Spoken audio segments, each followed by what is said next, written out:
Mark Hinton in Paris, last updated 0953, November 7, 2017. Sam Whitelock hates to miss any time with the All Blacks but has come to appreciate the bigger picture in strategic rest. Sam Whitelock is locked and loaded. For the second time this year HE's been given some extra home time mid-All Blacks campaign, and, as far as HE's concerned, it's payback time. Whitelock was part of the six-strong group of mostly family men who came in 6 days after the main part of Steve Hansen's squad for this northern tour. The idea was to give the experienced campaigners a few extra days at home, rather than have them going through the motions for a Barbarians fixture they were never going to be required for. It is the second time this season that Whitelock has been afforded that luxury. He was also part of the group spared the Rugby Championship test against Argentina in Buenos Aires, and flew directly to South Africa to join the squad for the second part of the grueling road double.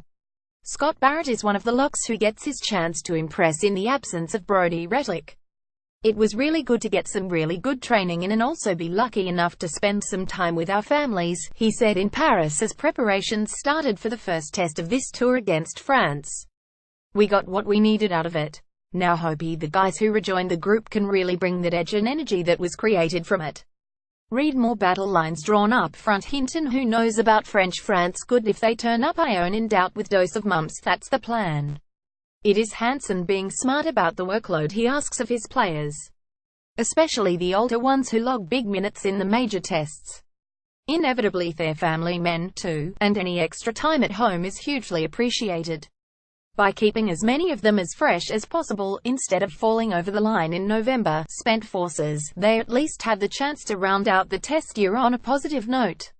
It's Hansen's little bit for player welfare, and team staying power.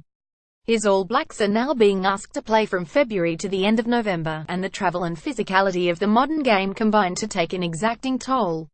It's well documented we travel round the world twice in the last 9 weeks, play 7 tests and 2 non-tests, and we've got about 10 or 11 time changes.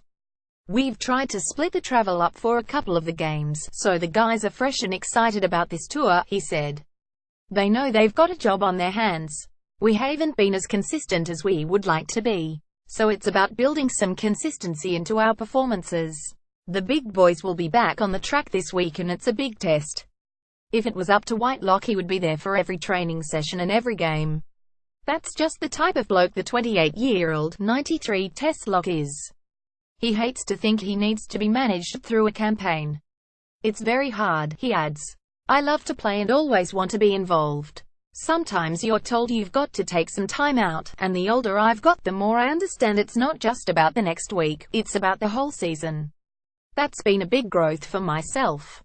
It's a big week for Whitelock. With regular sidekick Brodie Retallick not on this tour, he must lead the way for whichever partners Hansen sends his way from the group of Scott Barrett, Luke Romano and Patrick Tuipulotu.